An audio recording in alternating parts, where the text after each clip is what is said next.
Welcome to Prince Short and House, exercise number 84. Sir Kailash Chandra, 100 words a minute only. Be ready?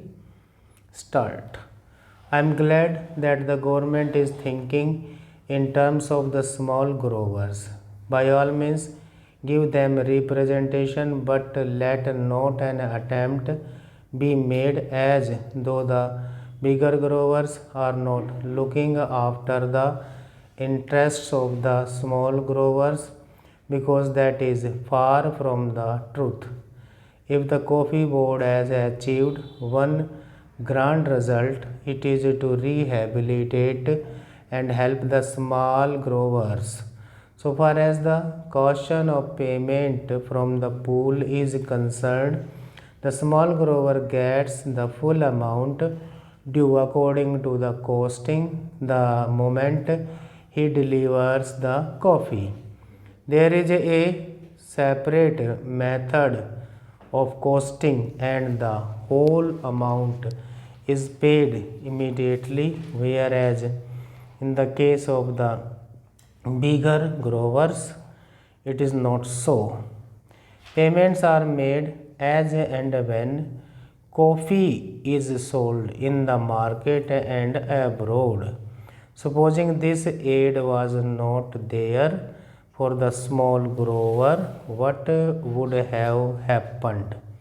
He would have had to make distress sales. He would have had to take whatever the market was able to offer, and he would not have had the benefit of export prices, which rule as much as 100% over and above the home prices.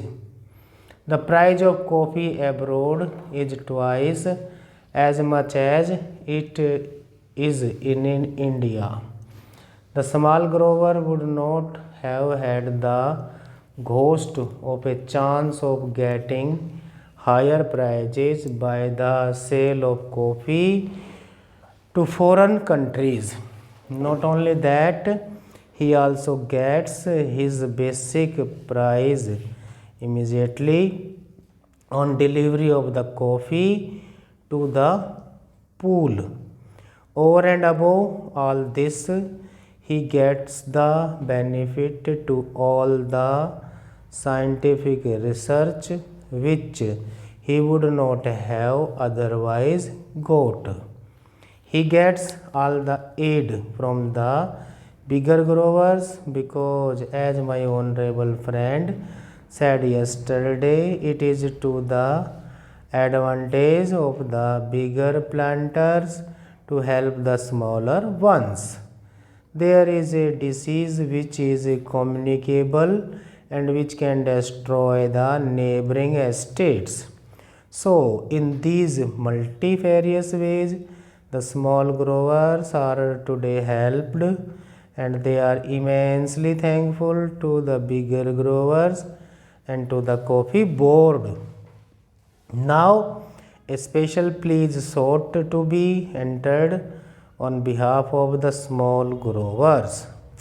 What I say is that we can have representation for small growers on the board.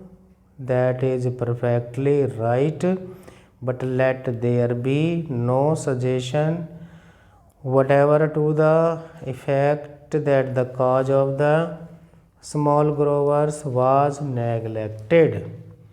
That is not correct. As regards financial aid, that is a state problem, that is a union problem, that is a problem for the whole of the country in respect of all developmental activities. One thing I must say, and that is that there are obvious limitations for the small growers. The acreage is limited and they cannot spread beyond that. They have got their paddy fields and their plantain gardens, and so due to limitations they cannot spread over. Any development of coffee means a large acreage and that is not available to small growers. Even if they have got the capacity, it is very difficult for them to find forest lands nearby. It is not easily possible for any man to go over 50 miles and then take up a jungle.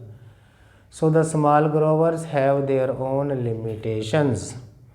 I am not going into that, but what I do say is that this idea introduced for the first time here in the parliament, that the interests of the small growers has got to be especially protected, is, I submit, a policy which will create a difference between the bigger grower and the small grower.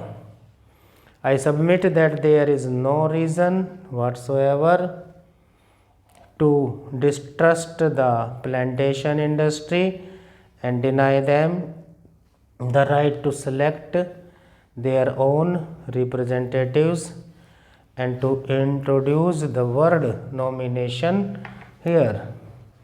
Why should we have nomination?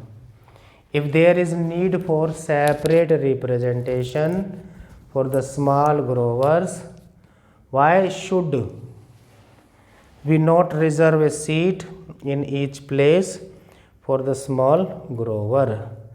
That is the easiest and the best way to give representation to the small growers.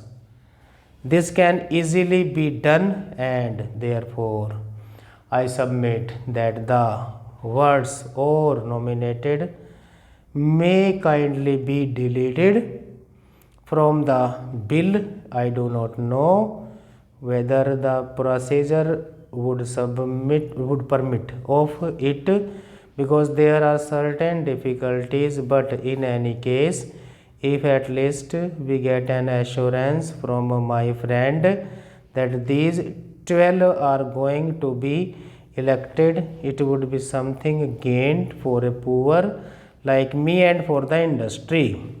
After the question of constitution of the board comes the question about the chairman. On that question, I hope, sir, that the House will kindly appreciate that for more than one reason it would not be the best arrangement to have a whole-time appointed chairman. There are two suggestions in this connection. My honorable friend's suggestion is that it must be an elected office, as hitherto he has also said that out of the 13 years, only for 1.5 years has there been a planter as chairman, otherwise the post was always held by an officer. Stop.